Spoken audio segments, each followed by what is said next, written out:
Good evening, brothers and sisters. Sana gising pa kayo. When I spent the whole day sleeping and trying to recover and rest. So kanina, I thought I already was well, pero inaantok pa rin ako eh. So baka antok na tok. I hope this will be a good time for us to reflect on the Word of God, and I have a very simple sort of message that my hope will continue for the rest of the weekend and for tonight and tomorrow. One of the inspiring things that I find myself always thanking the Lord for is the privilege of seeing the work of God in the lives of our brothers and sisters, and especially among the brothers. As you all know, hindi obvious naman, there is a big age difference between us. And imagine, di ba, si Bobby, sinasabi niya na estudyante pa lang daw siya, kilala niya na ako. So I was already working full-time at that time. I was probably in my early 20s when I first met him, and that was so many years ago. And I'm very happy to see a man like Bobby who was not sure of following the Lord at a young age, but then discovering the beauty of giving his life to Christ. And it's amazing how much you see a person who has not found God, find God, but not only find God, but begin his life to help others find God. And it's a very inspiring thing to see. The topic this evening, we will begin our retreat with this very demanding idea. This retreat is meant to help us appreciate, as a way of concluding our whole week, which is very packed with many ideas, di ba? And alam ko, pinag-isipan nyo na, by Monday, balik na ako sa trabaho. I'm going back to work. And many probably of you would say, stay na lang ako dito. I would rather stay here and be with brothers and sisters and enjoy the company of people of the same value, living for the same thing. But the reality is, we will have to go back home on Monday. And we would like to conclude this NLTC with a series of reflection on the call God has given us to live faithfully for the Lord, and to be faithful in loving the Lord and doing His mission. The title of the first reflection, which we will continue tomorrow morning with a time of longer prayer and thinking about this theme, which is this: live a life worthy of your call. This was taken from Philippians 1. I think this is the closest passage that I could find that this theme comes from. And this is St. Paul speaking to a community in Philippi. And you know, if you study the community in Philippi, they're very similar to our group here. You are young professionals actively doing work in different cities in the Philippines and involved in a lot of business. And Philippi was a similar place during the time of Paul. It was a center for the Roman Empire. There was a small community of people living the Christian life, and they were under a lot of persecution because the values of the people around them were different from their values. And so they were under a lot of pressure. People were questioning them and even challenging them to live the life of a Christian. They were being persecuted for that. And not only that, they were being persecuted from the outside, and they were having relationship difficulties. Nag-aaway pa sila. Kinakaaway na sila ng mga nasa labas nila, tapos sila mismo nag-aaway-away pa. And here comes Paul, which is quite inspiring, writes to this community. Now, what's inspiring is this: St. Paul was probably in prison, and he was also experiencing persecution, and he was having a challenging time, probably as a missionary. So this community receives this letter from a missionary who is also having a tough time. And then he tells them, at the beginning of his letter, this wonderful introduction. He tells them, only let your manner of life be worthy of the gospel of Christ, so that whether I come and see you or am absent, I may hear of you, that you are standing firm in one spirit, with one mind, striving side by side for the faith of the gospel. Paul is having a difficult time in prison, and he's telling this community, I hope you continue living for Christ and loving one another and being united, because if you do, it will be an encouragement to me. So we would like to just focus, there are many things we could talk about, but we would like to focus on just this idea of living a life worthy of the gospel. And we will divide the presentation into two segments. First, we would reflect on the idea of being worthy of the call. And then second part, we will talk about living the life. Let's begin with this. It begins by telling us we should live a life worthy of the call. That we need to be worthy of the call. Now, this is a very interesting sort of demand. What does it mean to be worthy of a call? The moment you hear the word worthy, you begin evaluating yourself. Karapat-dapat ba ako dito? And the center of the phrase might be the word worthy. Am I worthy of this? Matatanggap ba ako sa trabaho na ito? Or tatanggapin ba ako ng boss ko after what I've done? Isn't it the fact that this question of worthiness is a constant experience for many of us? In the workplace, in relationships, when we're courting with brothers, when you're courting the sisters, you're trying to win somebody you want to marry, pangarap mo nang pakasalan siya, pero nasa pangarap pa lang, and you want it to be full. And then when you enter into something like that, the question is, can I measure up? Am I worthy? And it's a very challenging experience. But we give you an example. My younger sister is working, of course I won't mention the company, in a very intense work environment. She applied for this job, and at some point, she was waiting for a major project. She's been working as a systems analyst for a number of years. And for one reason or another, she was waiting for a project. A particular department decided to get her. And when she found out the job that was being asked of her, she realized it wasn't a fit. Of course, she discovered that along the way, somebody wanted to just escape that position. And she was given that position. Somebody wanted to get out of that job, found her name. Oh, there's this person waiting for a project. Let me get her to escape from this. So she was given the job. And my sister began a months of being depressed, having a challenging time. And finally, I had to go and visit her to encourage her.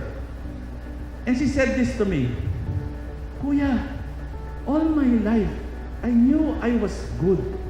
Suddenly, every day, my boss would tell me, you're not doing your job. Then I would tell my boss, but boss, I wasn't hired for this. I could not do this. Well, the company is first. You have to make sacrifices for the company if you want to stay. And so, you imagine that. And every day, my sister, she said, every day, Kuya, I felt that I was not enough. And I told my sister, to console her, you are a good systems analyst. course, I don't know what I was saying, but I just wanted to encourage her. You are a good systems analyst. You're one of the best. Ganyan, ano? And by the way, aside from the fact you're the best, I love you and I care for you. At the back of my head, I said, there might be something I could do about this. So, sabi ko, relax ka lang. Gagawa natin ang paraan yan. Hindi ka pababayaan ng kuya mo. Of course, as I was saying that, what will I do? Then finally, of course, I just Googled a little bit and then find out and did some research. And then I discovered there was a Lingkod member who works for that company. And I said, maybe it's not bad just to share with her a little bit of the story of my sister. And I did. To cut the long story short, I said to my sister, ganda pala yung kumpanya ninyo. Ina-assign pala siya sa mga iba't ibang mga lugar pero hindi naman pala siya capable. Ganyan pala kayo dyan, ano? Of course, she's a good friend of mine. She immediately smiled at me. I know what you are saying. Bakit mo sinasabi sa akin yan? Kasi yung kapatid ko nagtatrabaho sa inyo, ganito. Ha? Ipadala mo sa akin yung resume niya. Pinadala ko yung resume. Then my friend saw the resume. And she said, wow, your sister is good. Yes, I know. She's my sister. She's good. Yeah. And that's the problem. She's good. And she's about to resign. Well, what happened was, this friend of mine wrote to the boss, different department, and suddenly, my sister found herself being called by her boss, said, excuse me, I don't know who you know in this company, but they are planning to transfer you. Huh? Talaga po? Yes, they're planning to transfer you. And then my sister, talaga po, I will be transferred. Ay, naku, siguro dahil sa kuya ko. Then she just kind of blurted out, sino ba yung kuya mo na yan? Ano ba ang pangalan niyan? Wala po, marami lang pong kaibigan yon. And then she was transferred. Now, here comes the interesting thing. She got transferred to a boss who saw her with her resume, and she immediately believed in her. And this person said to her, you're really good. Wow, do this. And she did it. The next day, wow, you are really good, you know? We should have known how good you are.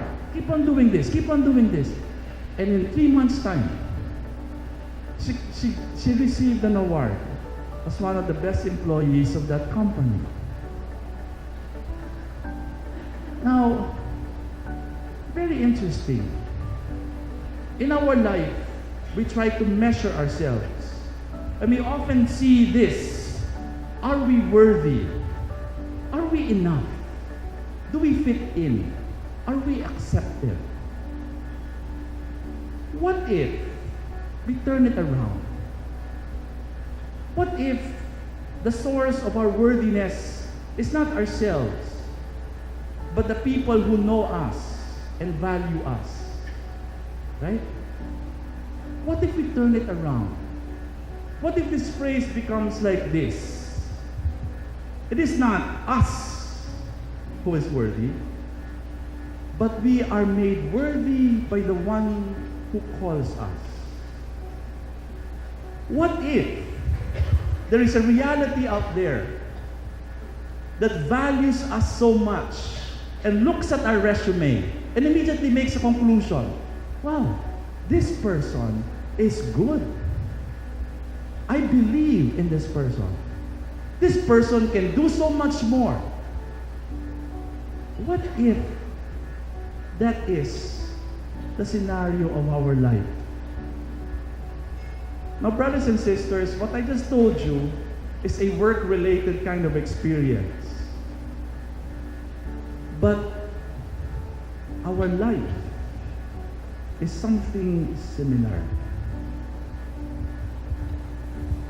The call to be worthy is the beginning of what makes us worthy.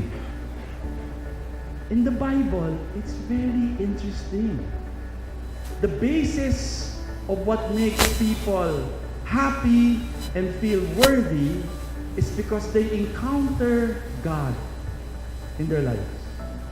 And they realize that this God, all the while, has looked at their resume and said, this person is good. They can accomplish so much more. Let's give an example, so you might not believe me. Here, classic call story. Jeremiah. Now the word of the Lord came to me before me saying, before I formed you in the womb, I knew you. And before you were born, I consecrated you. Now, this is very interesting. We will come back to this later. This God looked at Jeremiah and told him, before you were born, you were just in the womb. In a certain way, you could not write anything in your resume because you are still in the womb and if you've done nothing. But I saw you.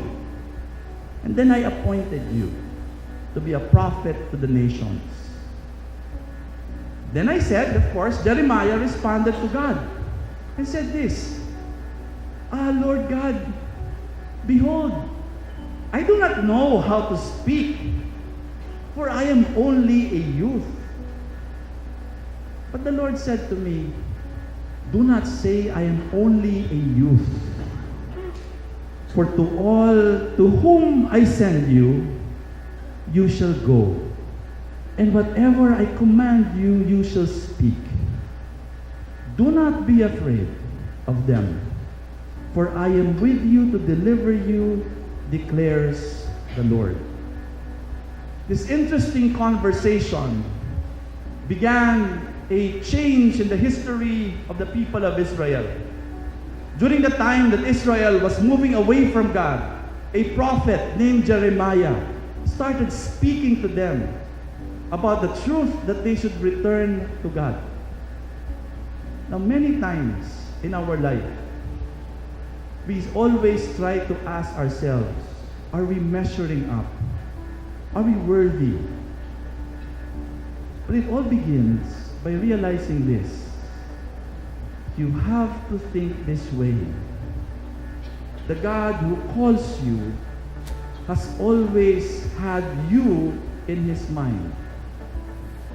If our bosses or the people we work for or anybody we want to please, how do they measure our worthiness? Hey, do something first. Prove yourself to me. Then I will probably give you the job. I would want to see you this first. And if I see this first, you are given the job. Our worthiness is measured by what we could do. What if there is a reality who sees us and sees us for who we are? And even without doing anything, this reality looks at us and says, Huy, marami kang magagawa. You are of great value. You can do so much for me. You are a prophet. What if there is a reality out there that who knows you, knows everything about you, and still accepts you totally, and always sees you as someone who has so much more? What will your experience be? You can feel that you have the capacity to do so much more. That's why the initial reaction is this. When you encounter this God who loves you with this love that accepts you totally, you feel, wait a minute, I am not worthy of this. And you feel unworthiness not because you look at yourselves first, but many of the stories in the Bible show this pattern. These people, they see themselves unworthy because they meet God. It's not because they see how bad they are. They just realize how good God is. And they say, God, I am not worthy. But the story does not end there. When you then feel unworthy, when you're faced with God who loves you, who sees you for who you are, and says you have the potential, what happens? Somebody who feels unworthy would begin experiencing this. Yes, I have weaknesses. I am a youth, but I can do so much more. I can do so much more. And the story is because they realize they won't do it on their own because God will be with them. And suddenly, this person who says, oh, I can do so much more, they would realize, yes, you are right. You can do so much more because what I am asking you to do is not for you, but it's meant to make a difference in the lives of others. It's just the way things work. That's why we won't get into this tonight.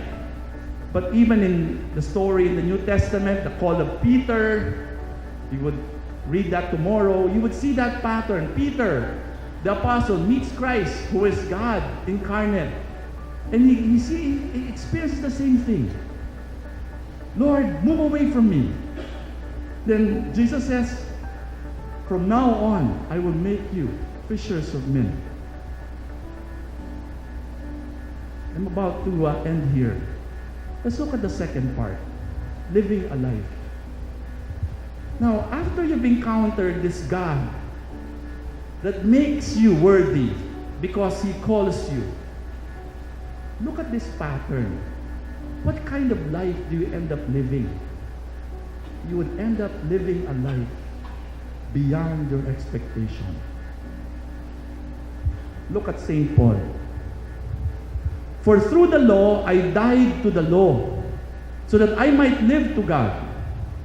What does this mean?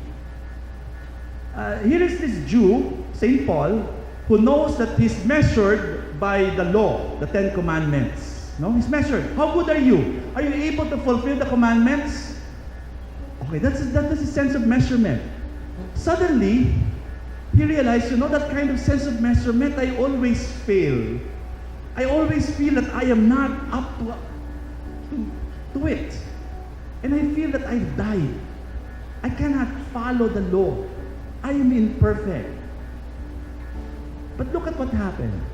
Then he says this, I have been crucified with Christ. It is no longer I who live, but Christ who lives in me. And the life I now live in the flesh, I live by faith in the Son of God who loved me and gave Himself for me. Suddenly, his measure of greatness, his measure of life, is not what he could do, first and foremost, but what he has experienced from God. The love of Christ. What does it mean to live a new life? I think many of us here have encountered this. No? We used to live this life that we feel was okay, but suddenly we encounter the Lord in lingkod, and we begin to give our lives to the Lord, and we feel that our life is getting better. It does. It is much better. I remember this description. It's better because it's also new, different from the first. I know this brother. He became part of lingkod. He's this basketball player, go-getter, always wants to succeed kind of person. Conceited also at the same time. They normally go together, right? So this guy was a very conceited kind of guy. Then meets lingkod, goes to the CLS, and then suddenly realizes that his life was not doing well. He gave his life to the Lord in lingkod. Started changing his life. This very conceited guy started serving, being nice to people, changing slowly. And clearly, he was a different man. Because of that, things went well for him. got married in Lincoln, married a wonderful sister, and because of the change in his life, he also experienced rising in the corporate ladder. No? And he was telling me, Raoul, in the corporate world, people value hard work and honesty and integrity, and they saw it in me. So I rose in the corporate ladder. Then he said this. After a while, I started noticing the people, I was beginning to go up, and suddenly I found myself in a position wherein my peers were the expats of my company. So I was getting the same kind of salary and the same kind of perks. So after a while, these bosses of mine were now my peers because I started rising up. They started inviting me to their parties and to their nights out. I remember the first time I was with them, and they were talking, hey, what's the next car? What are you planning to buy? Bro, I was surprised because the other guy said, well, I think I'm going for a Porsche this time. Porsche. And ako, sabi ko, nasa Innova pa lang ako. Ano kaya gagawin? What would I do? And I started thinking about the next. Then another guy goes, hey, last year, I heard you had, where did you have vacation? My family went to Europe. I went to Europe and I'm not so sure where we go next time. And he said, he started moving in these circles. Sabi niya, I started enjoying it, so I went back. I kept on going back. And after a while, I was getting into it. I was thinking already, what's the next car to buy? And I didn't realize, I began to go back to my old ways. Looking at myself, making myself important. And one wake-up call happened because a month after I was beginning to experience this, I had a big quarrel with my wife. Nag-away kami. And I remember vividly, we were having a quarrel inside, and I knew I was just being selfish at that time. And I went out of the room, and I just blurted out, we always fight. Maybe we should end this marriage. And I walked out. But Raoul, as I was walking out, I saw my daughter, and she heard what I said. But I said, the heck, she's just in kindergarten. She won't be affected. So he went to work.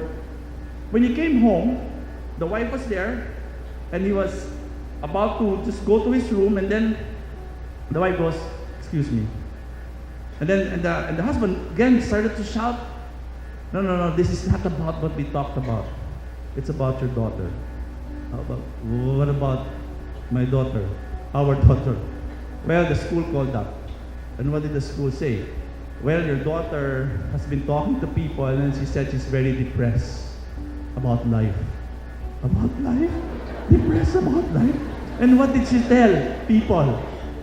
When she started telling people that our family is about to break up and divorce is in the conversation, and so you need to talk to her. And then this brother went to the room of the daughter, and he started talking. He said, did I hear right that you are sad? And she said, yes, Dad, because I just heard you say to Mom that you would end the marriage. Of course I would be sad. And then this brother just suddenly kind of woke up from a dream. He said, no, that I made a mistake. I was angry. That is not me. I love you and I love your mother. Things will change. I promise you, things will change. And this brother decided to lessen his time with his peers, started spending time more with his wife. He said, Raoul, I started going back to prayer time that I sometimes forgot. I started going back, doing the small things, Raoul. And then after a few months, one day my driver wasn't available, so I had to bring my daughter to school. And I was a little bit complaining to myself, but I love my daughter, I'll bring her to school. So I went to bring my daughter to school. As soon as she went down to go to her classroom, I was already driving away. Suddenly she runs back. No, she's running back, and I said, "Oh my gosh, she forgot something. I have to go back." And I was complaining a little bit, but then I said, "I love my daughter. I should do this." And then, so he stops, opens the door, and the daughter jumps in, and then embraces the dad. "Dad, I just forgot. I wanted to say this to you, but I forgot." "What's that?" "I love you very much, and I'd like to thank you for what you have done in the past few months, because I really know you love me and you love my mother. And then, have a good day, huh?" And she went back. My friend said, "Raoul, you know me, di ba? I'm an alpha male type, di ba? Pare, basketball, ganyan." I was driving, and for one of the first times, I started sort of crying a little bit, asking myself, why am I crying? And then I realized, I'm crying because I am happy. This is a better life. When we encounter Christ calling us, St. Paul is right. We experience this. It is no longer I who live, but Christ who lives in me. And what happens when Christ lives in you? You will end up experiencing this. The love of Christ will flow, will be part of who you are. And brothers and sisters, I guess, in one sense, this is what St. Paul is telling us. Only let your manner of life be worthy of the gospel of Christ. You are worthy because God has called you. You are worthy because Christ has loved you. And in the end, we can live a good life if we hold on to this truth. Only let your manner of life be worthy of the gospel of Christ, because Christ himself is the one who will make us worthy.